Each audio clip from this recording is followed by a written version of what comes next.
So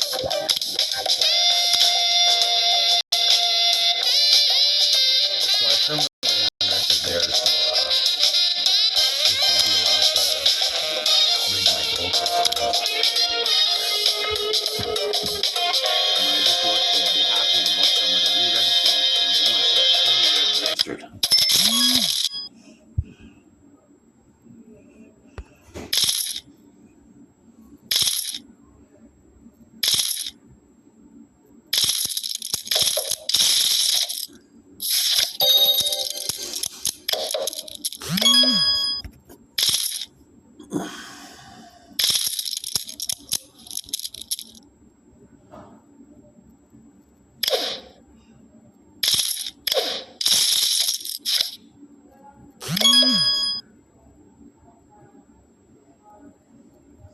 Just gonna ice the kicker here.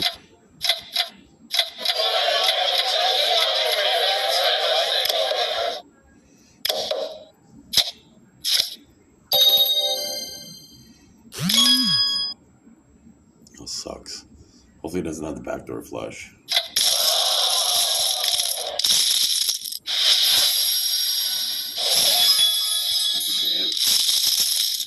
And that's hard to beat. Pretty much my only weakness is a set in poker. It's my only weakness. So hard to put someone on because it could be any of the one cards. Like any one card.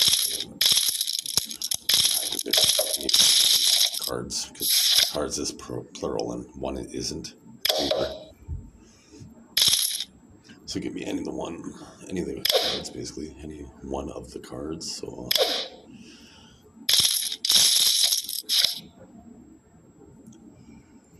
it's hard to put the ball on it. That's why one-hand poker variant wouldn't be that's why you have to know Texas Hold'em. It's pretty much a perfect game, like mathematically. Like the only flaw with Texas Hold'em is the suited ace king is rarer than aces, but it's not higher value. But that's the only flaw to Texas Hold'em, in my opinion. There might be others like human brain, but diminished. That's the only thing I see.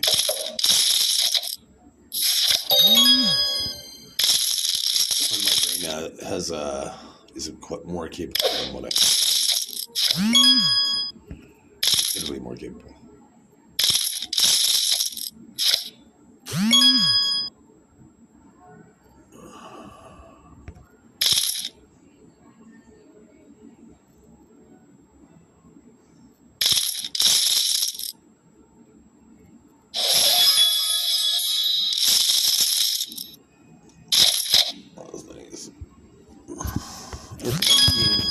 They're cheating on their little bitches.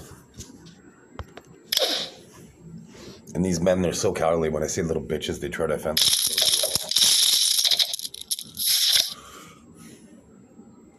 When I say little bitches, I'm always talking like the pound for pound guys and in whatever sport. This sport, right? So the pound for pound champs in the sport. And obviously I wouldn't be calling out like an MMA fighter in poker. It's probably not going to be the best at it, right? If I was doing something athletic, I'd call it pound for pound people. Little bitches. But in 2025, I don't even know who the number one poker player would be. I doubt it's like Phil Ivey, or Eric Seidel or somebody like that. They could be up there because they're experienced, but there's probably some new up and comer that I haven't watched any videos on poker since the last videos I watched were from like in 2020 to 2022, but it was always 2017 material. So I don't know, like that's 8 years ago, right? So there's going to be some up and comers over the last 8 years. They're probably world famous now, but I don't watch any poker. Okay.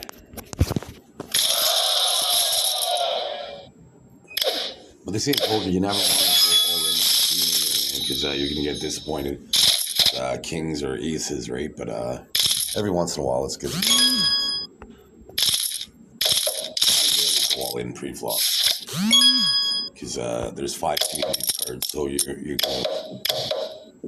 get disappointed more often than especially with a hand like Ace King. Because like with Ace King, you have to make a hand. So when you get the pair of kings, you have the ace kicker. So you think you think well, and if you're new at poker, you think you're invincible at that point. But pocket aces bust you 2 pairs, 3 straight flush, full house, 4 of a kind, straight flush, well flush, right? So a pair is the second weakest spot, right? But when you're new to poker, like especially if you watch on TV, you see all ace queen versus queens and like pre-flop, and it's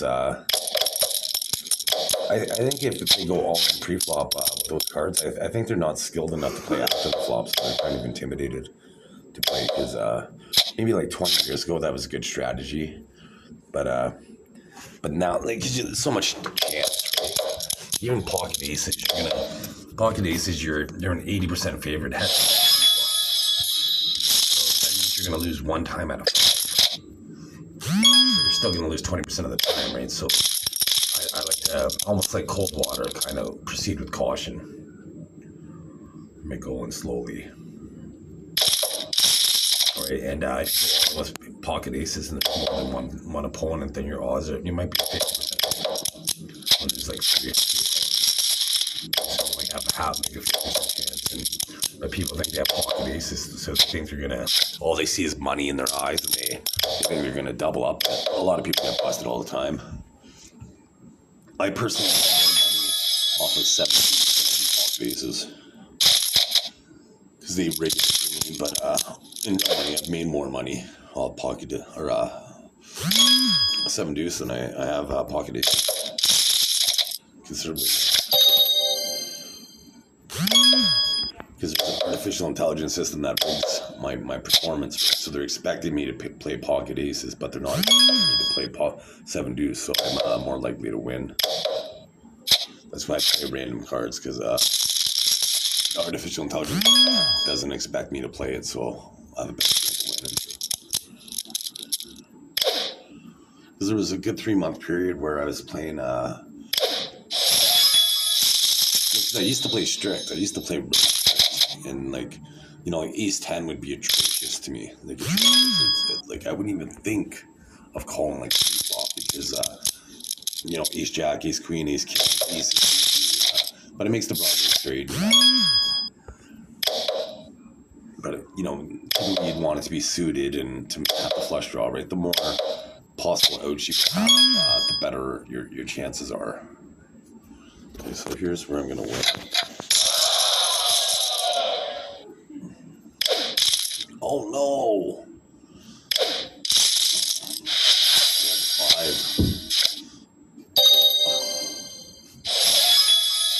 5. I didn't expect it.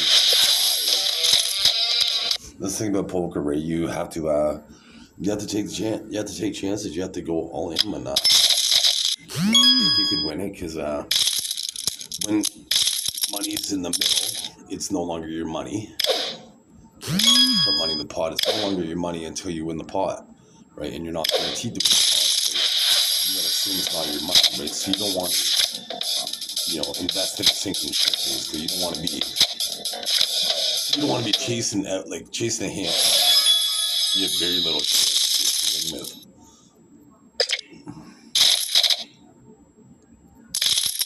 Right, to try to get your your losses, right? So I call it parachute. So you always gotta to pull the parachute and save your money.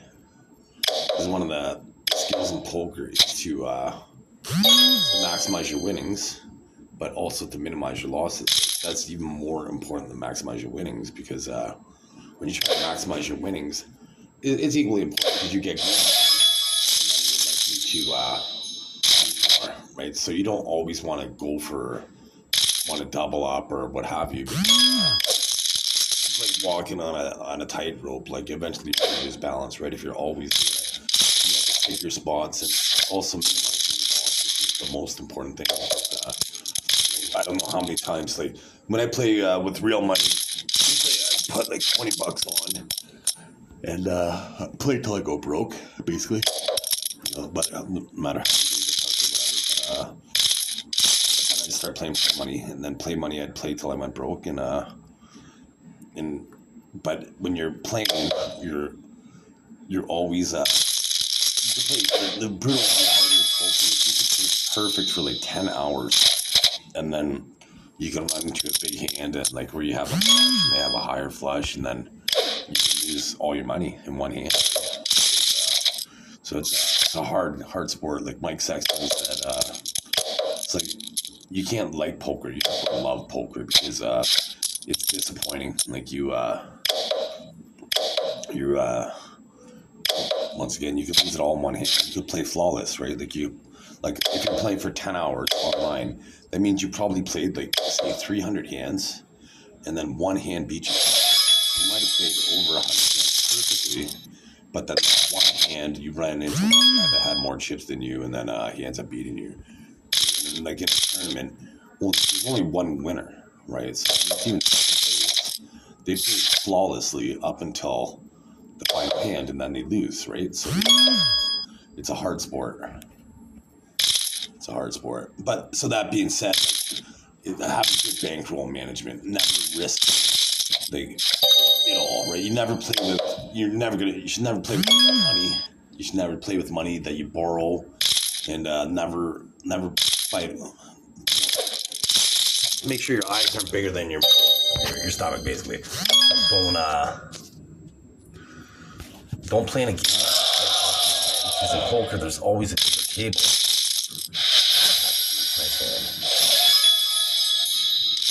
There's always a bigger game, right? So you might dominate one level, and then your instinct is like, okay, well, I dominate this level, I'm gonna go up a level and then play. But then you run into better opponents.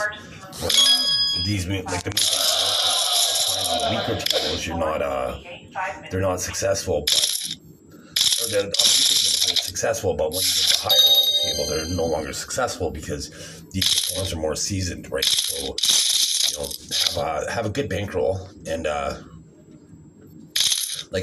when I sit down on money, I usually sit down with the least amount of chips that you can, the table minimum, to like try to play from the underdog perspective. So wow. I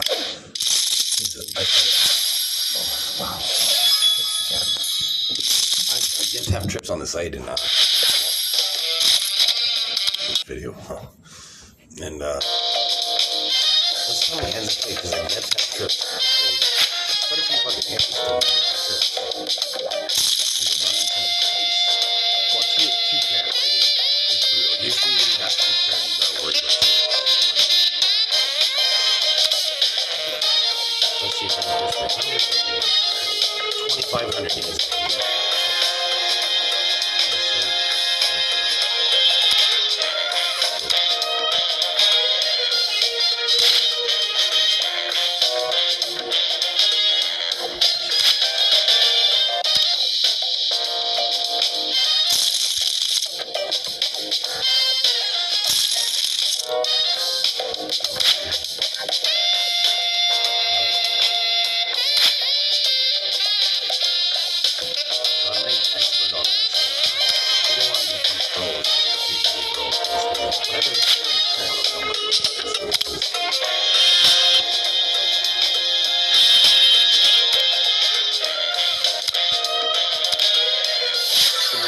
Pro 4 times on a real money website, but they ripped me off.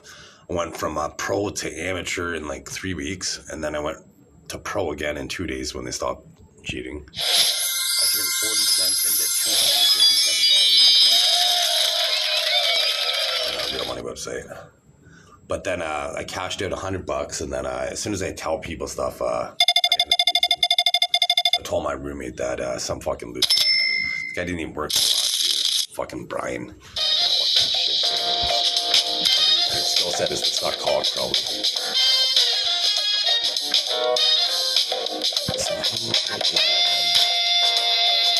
I'm sure it's not cock if you're a guy, but just don't be exposed to homosexual. Just be it. There's no need.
And you can see I've won the 7 3 times so far. The bad beat, I always max out that one. 5 out of 6 times already.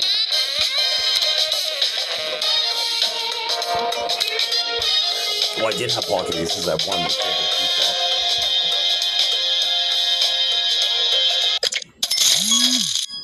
Okay, so here's another shitty. So if you're new to poker, you should really only play Ace 5 and 10. Ace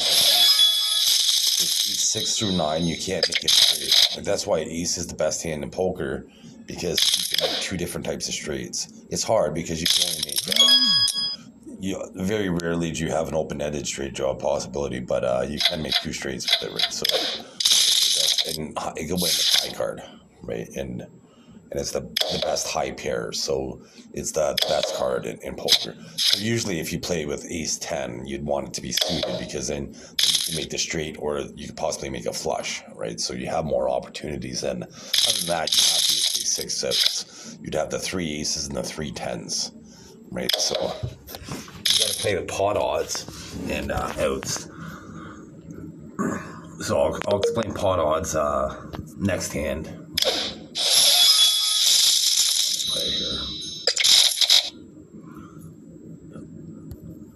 I'll explain the hand that I'm not in here. So I'm going to see a flop for cheap if I can. So there's 800 in the pot. So right now I don't have a pair, right? So I have no outs really in my mind.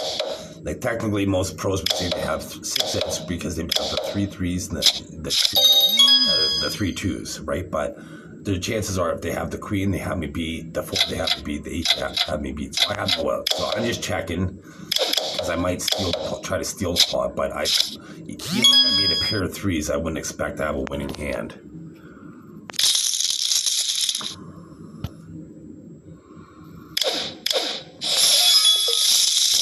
It was the bluff. So I like showing the bluff. You shouldn't show a bluff. It's not recommended to show a bluff in poker, because then people are going to call you all the time. So if you do show a bluff, make sure you don't bluff for a while after that. Like, don't bluff for 20 minutes, a half hour, and only have legitimate hands, and then you're going to get paid off. People are going to think you're bluffing, and then they're going to call you with weak hands. Like, I forget his name, Chip Reese, he always would show an ace, right? So he would always show his ace, so people always thought he had strong hands, right? So that's a good tactic. But if you're new to poker, never show your cards. Never show your cards, especially to somebody like me, because I'm going to be able to use that information against you in the future, right? So a more seasoned, if you're at your home game with just people that, you're playing for like $20, you could show the cards or whatever, right? But if you're at a casino and you play with these people regularly, you wouldn't want to show them cards, because they might end up like you might win, say, $50 off on one hand, but you might show them information. So you might end up losing like $10,000 off that player over your playing period by showing them cards, right? So you want to always misinform people. If I'm at the poker table at a casino, I'm pretty much going to be lying. I'm going to be lying about everything. Like, you poker, you bluff, and you lie. Right, that's part of the game. Right, like there's Tony G, and then Phil Hellmuth, and then Tony G basically lied to Phil Hellmuth until Helmy made this weak call, and then he threw his temper tantrum, right? And then Tony G's like, this is poker, right? As if you're gonna believe your opponent when he says he has a certain hand, right? Never believe your opponent. And then you can even do what Daniel Negreanu did, right? Like what he did was, if you're smart enough and you put a guy on a hand, like especially ace king, because it's really predictable. Once you get good at poker, it's really predictable to put somebody on ace king. So you could call that hand, be like, yeah, I know you got the ace king, and then go all in, and then their instinct should be like, okay, I fold because he knows I have ace king, and he probably has me beat, right? So you could bluff. I wouldn't bluff with all your money, right? If you can afford it, right? But if you have them covered, usually in a big tournament, like a multiplayer tournament, thousands of players, I usually play pretty tight until like I'm the chip leader, and usually I'm the chip leader pretty fast. And then once I'm the chip leader, then I'll bully the table, right? I'll bully the table as long as they bully loud. I'll bully them, right? Because some players you could call, basically throw any bet at them and they fold. Then other players you have to bluff like 3 streets to get them to fold. So you got to pick your spots, right? Just because, like at first, I used to stop bluffing when they called me bluffing, right? I would never bluff that opponent again. But then I'm like, maybe they just got lucky, right? So then always try to bluff them again. Like not right away.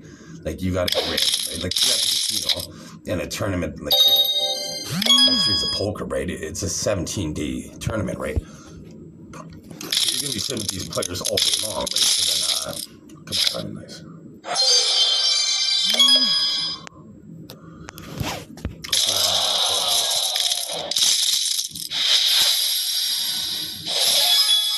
So you're gonna be sitting with these players for hours, right? So then pick your spots, but always try to bluff them again, because they might have had a good hand where they called you with the bluff. Like especially when you see the bluff, right? If they had a good hand, then they were always going to call you. So they might not call you with a weak hand because a lot of people like chasing their flushes, right? So if it looks like there's a flush board against the river, there's a lot of times you could steal the pot on the river. And if you know they're on the flush, they're going to fold because they missed a flush.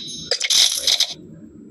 But then poker's such a tricky sport because sometimes you might not, like you might be in a bad position, so you might, like on the flop, you have to find out what they have, and then you're like, okay, they have nothing, so I'm going to bluff on the turn, but then they make their hand on the turn, right? So you bluffed 1 street too late, right? So it's really tricky with poker, right? You have to get experience, right? And the best way to get experience is if you're playing on PokerStars is good. I wouldn't recommend playing for real money because they do rig it, but they do have a play money structure. And, if you want to learn the math at poker, they do show you the percentages, and you can play heads up, right? Because if you play nine-handed is getting away because you're only like if you're playing for real money, you're only invested, like you only have to see the card, like you only are small blind, big blind.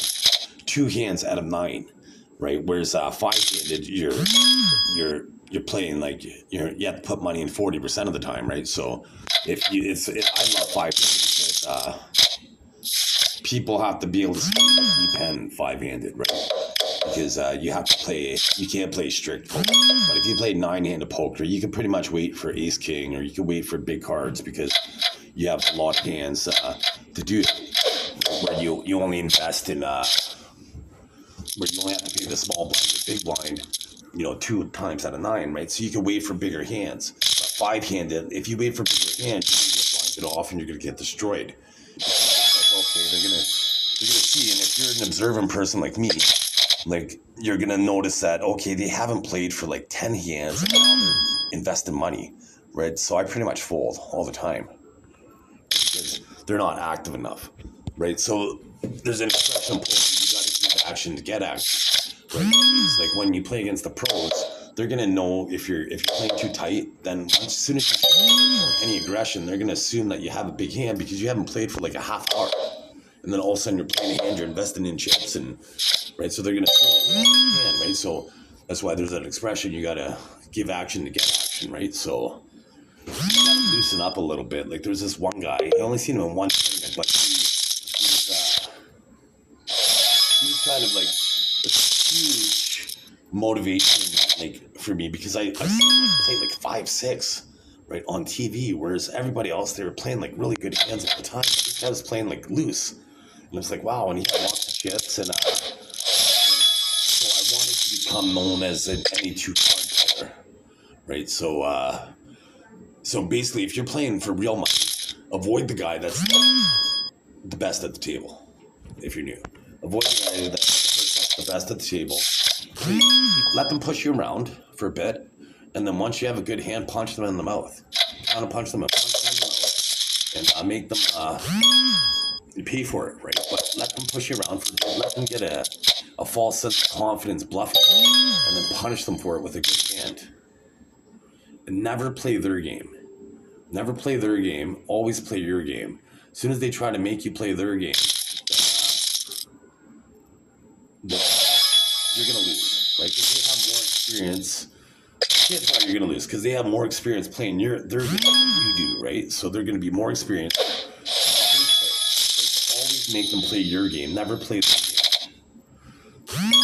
But see, I want to be the best ever, right? So I always challenge the best players at the table, right? I always challenge them. Like at first I did. At first I avoided them. But then I tried to emulate how they play. The best player at the table when you're new. You see how they play, and then you try to copy their behavior, right? And then you put your own twist on it. So when you see me, like this site kind of sucks because the blinds are too, like, look, the blinds are up so fast, like they go up too fast. So it forces you to be desperate too often, right? And when I play a big tournament, like 1,000-player tournament, very rarely, like only after an hour or 2 or 3 hours, do I have to make desperate plays. Like maybe once near the end of the tournament. Very rarely, like most of my game is this solid game where I'm not making any desperation plays. The blind structure is better. On this site, you have to make desperation plays because the blinds are like so fast, right? And it's like look, there's 9,000 chips, and they might not want to call. But I did make a bluff earlier, so they did see it. They might call me, but I like to still bluff all the time, right? If I didn't show the bluff last time, I would have went all in with this hand. Actually, not expecting not wanting to get called, but I would try to steal the blinds pre-flop because how deep the blinds are. But the pros say you're never supposed to show them your bluff, so I try to do the opposite what other people do. Like on point spread, I had a system where most people, they were like, I'll bet $2 on 15 games. I'm like, well, fuck that. I'm going to bet $100 on 3 games. I have a better chance of getting 3 games played, and I only win $500. But if I were to win 6 weeks in a row, keep on doubling down, I'd win $1 million off that $5, off of 18 games. Right, so, it's better to always have a different strategy than everybody else. Like in stocks, I doubled my money in 16 days on stocks. And the first time I traded stocks, what I did was I went to the American Stock Exchange and I looked at it was Walmart, and because Walmart is one of the major companies out there, right? And so I'm like, what makes Walmart stock successful? So I looked, and there was like it's EBITDA, amongst other things, but that's earnings before interest, deductions, and amortization. So you look at that, and that's a good ratio to have, right? So then I looked at Walmart stocks, and I think he's still. I don't want to call. Oh, it's heads up. I would have called. Shit. Because the blinds are so high. I would have called him for heads up. I didn't realize I had to fold because the blinds are too high on it. But anyways, so I went to the American or the Canadian Stock Exchange afterwards, and I put in like the numbers that I thought were good, and I basically reinvented the hedge fund. I came up with 23 stocks, and I came up with all the banks in my country, and nice one. And like all the real railroad companies and all this just based on numbers, right? So then I'm like, okay, well, I don't have hundreds of dollars per stock. So then I went to penny stocks. And I did the same thing. And my first trade, I got a potash company. That sucks. King Queen. And I'm not going to buy it. I just so anyways, I ended up having 4,700 shares in this potash company. So I second guessed myself. And so I ended up getting rid of shares. But then there was an accident in this potash company. So I had something like 1,500 shares at 74 cents a share. And then all of a sudden it went up to $1.74 a share. So I made $1,500 in a day. And, okay, I don't think he has the king, so I'm going to jam. This is where you have to get aggressive in poker. You can have a flush draw. I'm going to be slight underdog if he has a flush draw. Let's get this straight.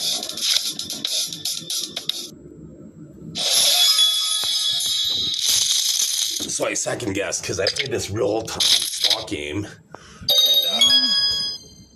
And in this real-time stock game, I started out with $5,000 in it. And the first day I made like $5,000, right? I made quite a bit of money. So I'm like, wait, I'm going to invest in this. But the difference was, shit, I lost. The difference was when you invest in real stocks, just because you want to sell doesn't mean people want to buy. That's the major difference, right? Like real time stocking, when I wanted to sell, everybody wanted to buy, so it was easy for me to double my money, right? But in real life, you can't. So what you do is, I'm conservative, right? So if I think a stock, like last year, Kodak Eastman, I posted this online. This is but I posted it online where it's 9-4. Okay, wow, runner. I don't win with runner too often. But anyways, the Kodak Eastman,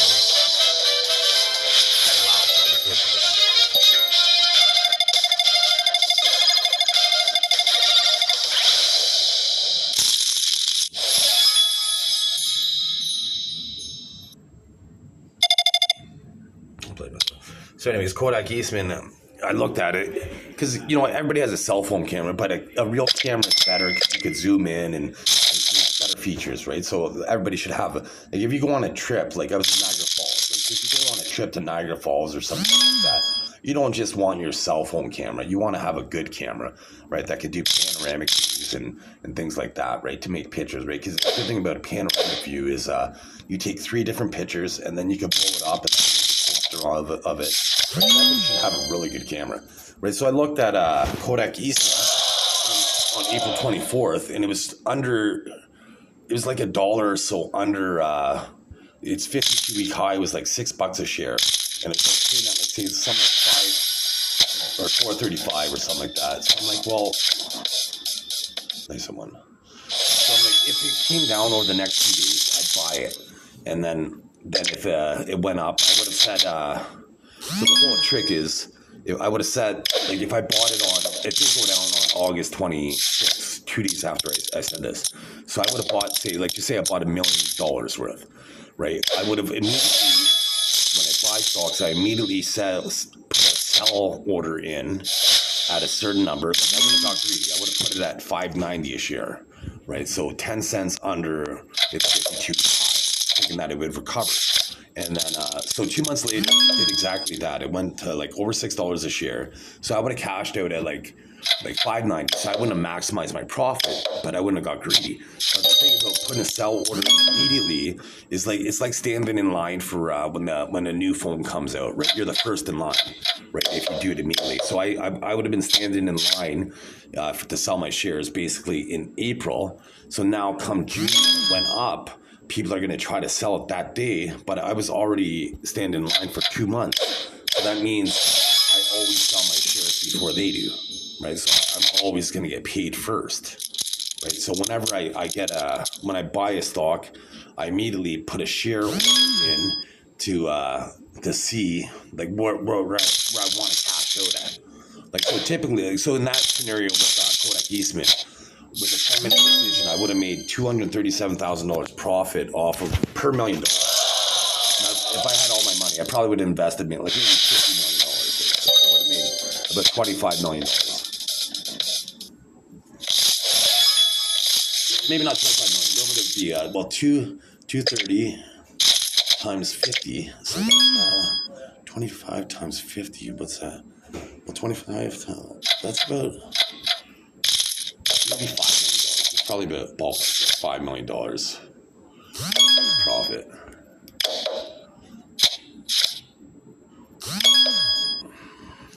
So anyways, that's the whole trick, because there's things that don't trade well, right? Like, and you can always do cyclical businesses, right? Like Sea-Doo is I have to like Sea-Doo or Ski-Doo, pardon me, they their stock like should do well in the wintertime because they're selling like Ski-Doos, right? Because there's snow, right? Whereas in the summertime they shouldn't be selling well, right? So if you invested in, like, say, Ski-Doos in the winter and the motorcycles in the summer, right, then you might do well, like, depending on, but there is a boys club, right? Because when you look at stocks, you got to know some basic accounting, right? You have to understand what an income statement is and a balance sheet, and basically the company's philosophy, and so you have to understand what their capital expenditures are, basically. What are they investing in for the company? Like, do they have a good, like, so you read the mission statement, because if you invest in stocks, like, there's, especially if you do it the way I do, I don't know anything about most of these companies. I've never even heard of some of these companies, right? But I'm able to make an informed decision based on the math, right? As long as you make mathematical decisions, right? So you can make informed decisions. Like, if you read the mission statement, they like to do this, that, or whatever, right? And then now you look at the capital expenditures and see if they're investing in the right type of things. And then you look at other, like, the industry leaders and see how they're investing, and then see what their stocks are trading. And then you can kind of find out the vibe of that particular industry. Like, no one, like, because I can invest in any stock market, not knowing a single thing about companies, just based on metrics like the earnings before interest, deductions, and amortization, and the Bollinger Bands, and the Candlewick effect, and then other, like, understanding the income statement, basically, right? So as long as they don't lie about their accounting, then you can make informed decisions, right? And if I was to invest lots of money, I'd want to take a tour of the company to see, right? Because they might say they have all these buildings, but then you go there, they're all dilapidated. They should be torn down. They might not have no place. I have a 10, another 3 of a kind. Just getting destroyed. 3 of a kinds, man. Played 2,600 hands. I have yet to have one, and I've run 3 today. But anyway, that's the whole trick here, and to recap once again is to when you buy stocks, put in an order. So I guess if you were to put in an order, right, let's just say you had 100 shares, right, and you thought they were going to sell at a certain point, right? So say whatever you want to, I guess a good theory would be to whatever you invested, like, figure out the math, and then so cash out and then only ride the profit, right? So just say you had it went up to, say, $7 a share, but so you would have to sell 75 of the $100 shares to make profit, right? So once it goes up to 75, you cash out your 75 shares to be profitable, and then let the other 25 ride in case it skyrockets. Right? It could go up really fast, and to maximize your profits, right? That'd be a good strategy. Because the way I do it is, I'm never going to be, I don't get greedy, right? So there's a lot of things like that people do where they just get greedy and end up getting punished for it long term. Whereas if you're prudent and make more conservative decisions, like, because the thing is, everybody at 18 is like a liberal, right? But once you're, like, I'm 47 now. So when you're 47, like, everybody at 18 is like, hey, I'm going to change the world, because school tells you can change the world, right? But by the time you're 40, you're like, okay, well, let's make more conservative decisions because it's hard to change. Because I'm trying to do it all the time. I'm trying to ties to mine. Right?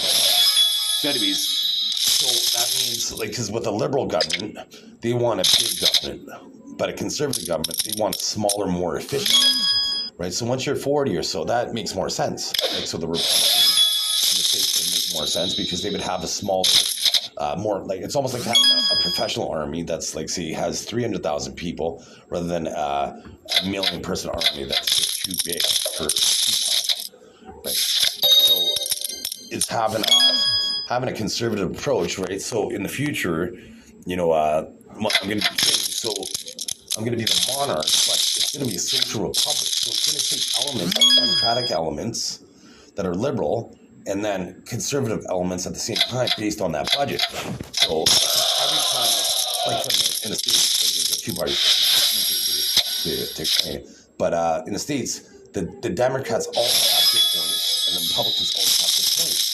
Right, so it's kind of cherry picking. People will be cherry picking the best ideas from both parties and then implementing them based on that budget for that particular election cycle. Is the most the most frugal and most economical way to do it, right? Because there's always good points that they both have, right? They both mention. So you want to try to utilize the best strategy, both, right? And in Canada, we have more parties. Right? The elements of each party that were beneficial to Canadians within that budget, or whatever the budget would be for that particular election, to try to utilize the best strategy. So advocacy-wise, we get better. One of the things we just talked to Lucy Deputy has been filed. Jeffrey Epstein was a pedophile, which is atrocious. But the one thing that he did do, which was amazing, was he kept files on every pedophile that he dealt with. Right, so he had 1 million pages of information on pedophiles. Right, so he was going to release them, and then they murdered him basically. Like he was on suicide watch. 6 hours before he committed suicide, they removed his cellmate out of his cell, which is against protocol, suicide watch protocol. And not one, but 2 cameras malfunction. The odds of that are 1 in a million. Like, how often? It's equivalent to, like, you're in your house saying 2 TVs breaking at the same time. How often do 2 TVs in your house break at the same time? Fucking never. So he's murdered, right? He's murdered covertly, and. So not one, so both cameras broke, and not one, but both guards that were watching these cameras were falling asleep, claiming that they had overtime hours and they were too tired. Fucking excuse. I handed out 100 resumes in 3 cities, and I never got an interview. There would have been like at least 10,000 people that would have taken their fucking job and not fallen asleep. He's gonna reveal every pedophile on the planet that's powerful, right? So they kill them to silence them. So once I'm king of the world, there's none of this fucking killing people to silence them. And boing, you could search this on the internet in 2024. Within 3 weeks, 2 whistleblowers died. What are the fucking chances of that? The same as 2 TVs breaking into the house at the same time. Fucking 0. One guy's 45, fucking mysterious illness, and died because people like after COVID. They're like, hey, you need to get the COVID shot. Give the government your DNA so they know how to hack your DNA and kill you secretly. That's all it was. But I'm going to be king, right? So the best thing about it is I learned through the COVID fiasco, because I never got COVID. And because I'm biologically born. Oh, fuck off, hit the flush. I thought that was looking good. But anyways, did I come second or third?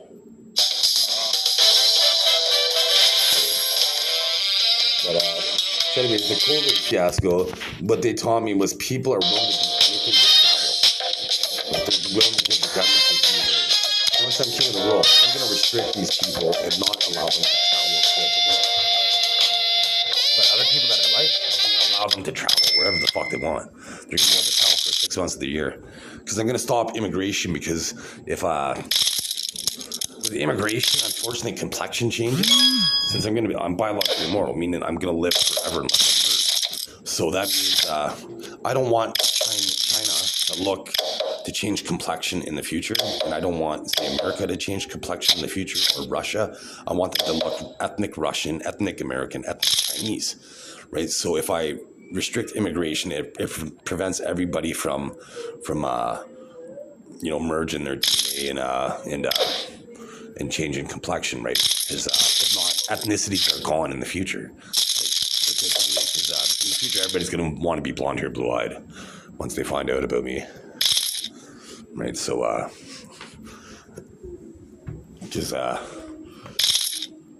basically my aura is different than every other human on the planet, including my evolutionary kids, right? And their aura is different than every other human on the planet. So if there were a person that could say they were God incarnate and people would believe them, they would believe me, because the Pope prays to me like I'm God and uses my aura.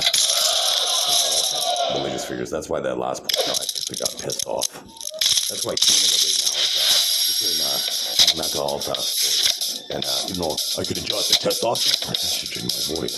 So it's impossible for me to have a chemical imbalance. And they keep me in the mental health facility, and I have a weather machine. So I'm making it unseasonably cold while I'm in the hospital. That's why it's 10 degrees below normal, because why the fuck they made me sleep outside in the winter? And as soon as it's May, like one of the warmest months in Canada, and they stick me in a hospital, you fucking cunts. Right, so you're gonna have a cold summer. Fucking cold summer. They want to keep me in here for 6 months to heal, because they're not giving me an x-ray or a positron emission tomography. Like, I showed them I have a unique skeleton. I showed them that I have different core muscles. So I have a Volstein biology. That means, I'm super creative.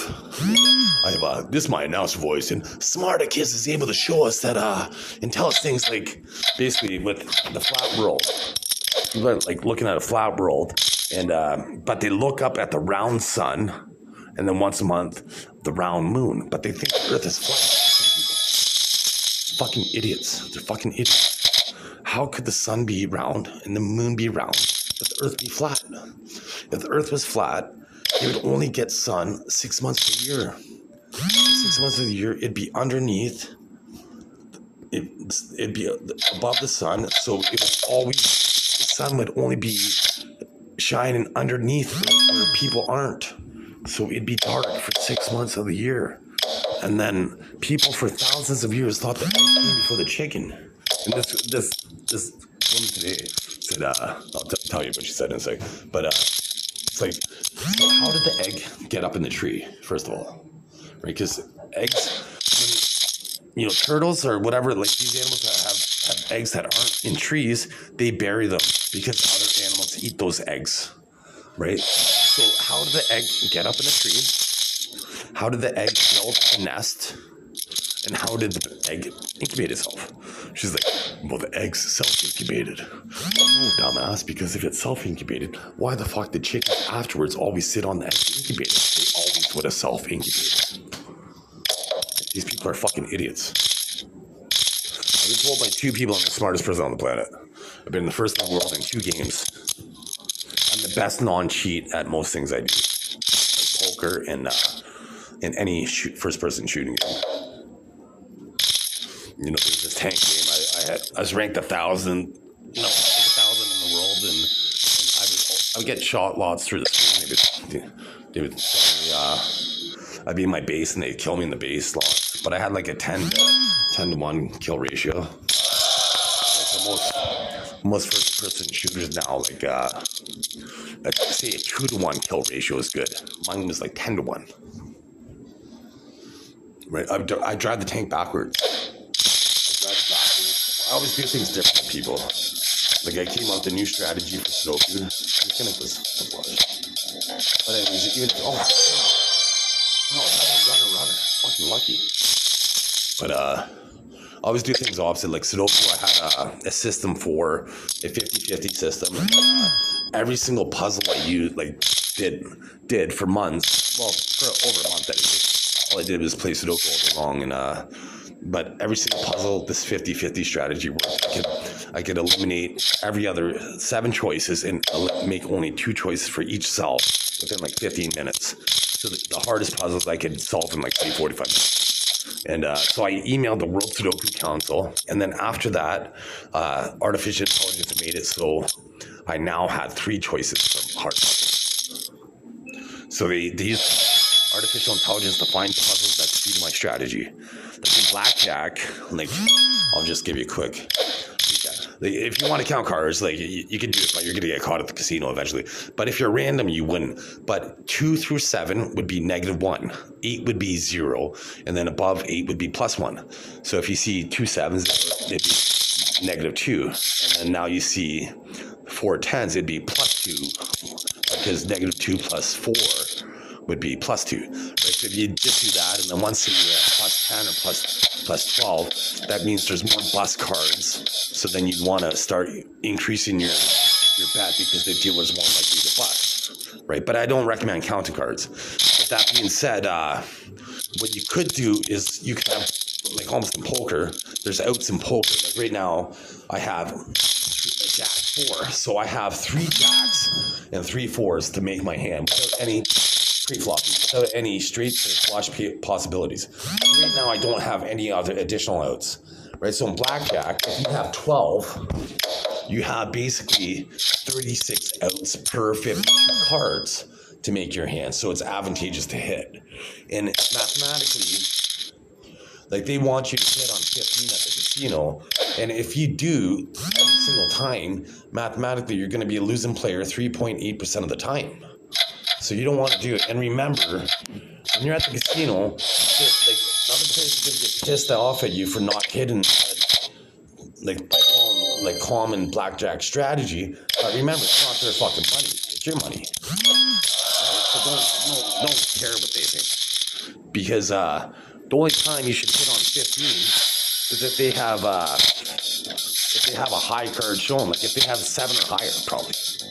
Right? Because if they have a 7, because you always assume they have a 10 when you're doing that. Always assume that they have a 10, so you're conservative, and then you're gonna more likely to be a winning player mathematically long term, because you're being conservative. Because they're not, most of the time, they're not gonna have a 10. There's only 16 10s per 52, right? So that means 36% of the time, well, 36 cards, they're not gonna have the 10, right?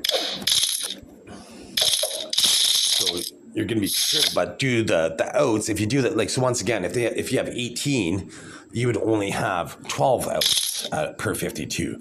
So the odds of you hitting are low at that point, right? Because your odds are basically 1 in 5, right? So you're only going to hit 20% of the time, roughly, right? So that means you're going to lose 4 times out of 5. So you would almost never want to hit unless they had a 10 showing or a 9 showing. Right, but if they have a bus card, if they had a 5 showing, I'm not even hitting on 12. I'm not even hitting on 12 most of the time. If they have a 5 showing, are you fucking kidding me? They have to hit until they hit 17, a hard 17. Right, they have to hit till 17, so they're likely to bust. Right, they're not always gonna bust, but if they have a bus card showing, then I'm not hitting. I'm going to stay. But then again, like sometimes mathematically, it might, like I'm going to double down. Or like, I don't know what the rule is. Like it'd be awesome if you could split them up and then double down for each of them. Like, if you're allowed to do that, I do that occasionally. Right? I do the math, whatever. Like I'm a math player. Like, and then instinct.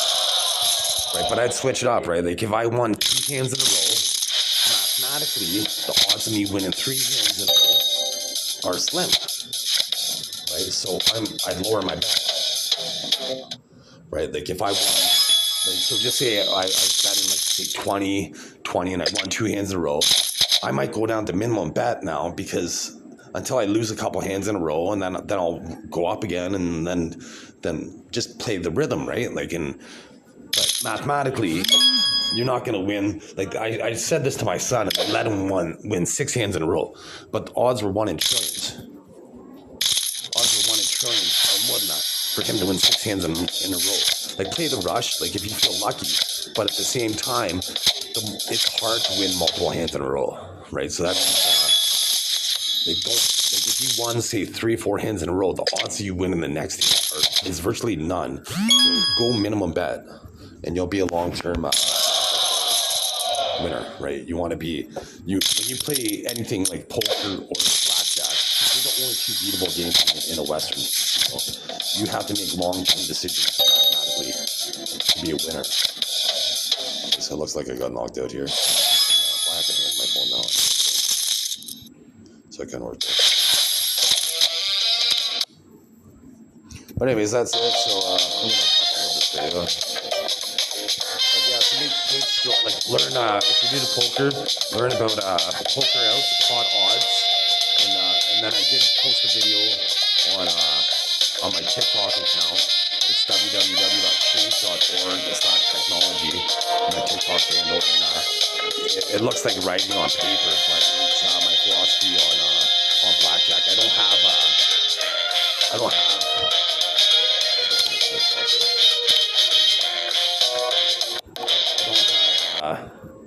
I don't have a passport or a driver's license to get a BetMGM account, but as soon as I do, I'm going to get a BetMGM account because my son likes blackjack, so I'm going to master it so I could teach him how to master it. Anyways, have a good day.